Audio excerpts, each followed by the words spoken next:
Welcome to Talents to Titans, the podcast where we explore how African creatives can build, scale, and own their success. I am Titilayo Adeyeru Donsak, and today we're diving into something every creative needs to understand: the creative economy. What is it? Why does it matter? And who are the key players driving Africa's creative boom? Today we have 3 segments that we'll be looking at. First one, we'll be looking at the creative economy. Second one, we'll be looking at who the players are in this creative economy. And the last one, we'll be looking at why it matters and what's next. 1. What is the creative economy? The creative economy is more than just art, music, and entertainment. It's about how ideas, culture, and creativity translate into economic value. John Hawkins, the author of The Creative Economy, defines it as industries where creativity and intellectual property generate wealth. These industries range from fashion to film to music to media to sports to gaming to advertising and beyond. So why should Africa care? The global creative economy is worth over $2 trillion. The African creative economy is also expected to hit $1 billion industry by the year 2030.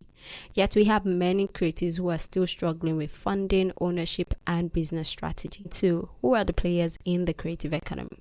The creative economy is made up of 4 major groups. So we have the creators, we have the business minds, we have the policymakers and regulators, and we have the audience. So let's look at the creators. Now these are the talents and innovators.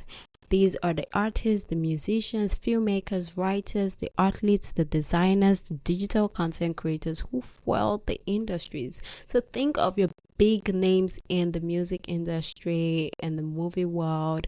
Think of all of these people and what is the key challenge for them? Why is it important that we look at the challenges that they would face? Now, many African creatives don't own the right to their intellectual property, by extension lead to loss of revenue and also exploitation. Another thing is that upcoming creatives do not understand the power of building a brand and telling a story across their social media accounts. Now that's a key thing. Now let's look at the business minds. These are the entrepreneurs and the investors. These are the managers, the producers, label owners, publishers, talent agencies, brand custodians, tech startup, marketing and advertising agencies. Now what they do is connect creatives with opportunities. So I want you to think of YouTube Music, think of Spotify, think of Boomplay. These are streaming platforms that are shaping digital music consumption. Think of Sony Music, think of Netflix, think of MultiChoice, think of Showmax, think of Flutterwave, think of the NBA Africa. Basically, they are connecting African talents to a global stage. Now, what is the challenge? The key thing for this group of people is access to funding, and it's a major barrier. We have many investors that are still pulling out. Some are underestimating the financial potential of the creative business, the creative economy as a whole. Some are just cutting down the budget, and they need to understand that this is a viable market and industry, and there's so much to gain, and there's so much stories to tell the entire world when they support and they back this industry up with their resources. Then we have the policymakers and regulators. Now these are the government bodies, we have the legal bodies, cultural organizations, and they're responsible for creating policies that protect the creative industries. Think of your Advertising Regulatory Council of Nigeria, think Advertising Standards Authority of South Africa, think copyright laws, think UNESCO's Creative Cities Network.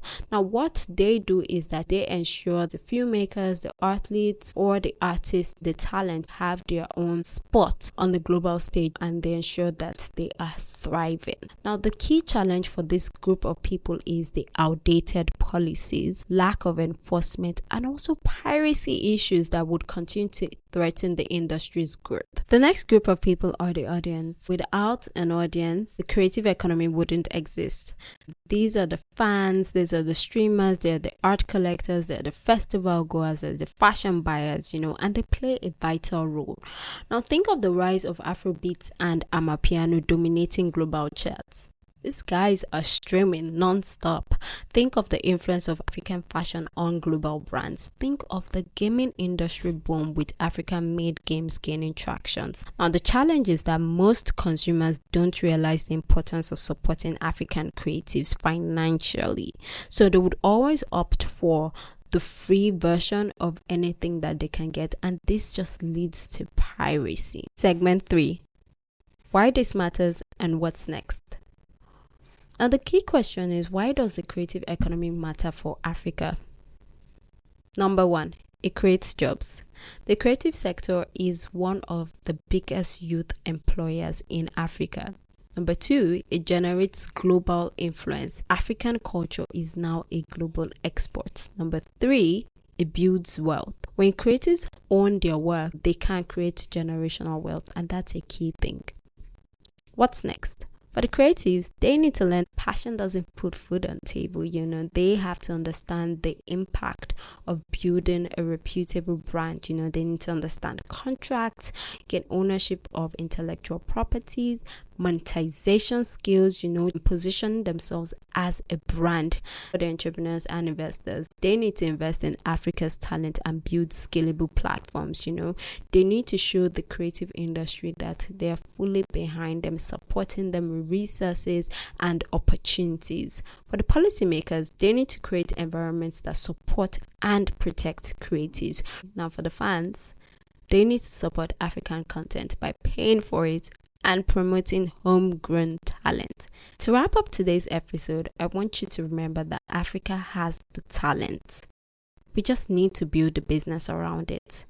So what are your thoughts on Africa's creative economy? Who are the key players you admire? Drop a comment, share this episode, and don't forget to subscribe to Talents to Titans for more insights on turning creative talent into a thriving business. See you next time.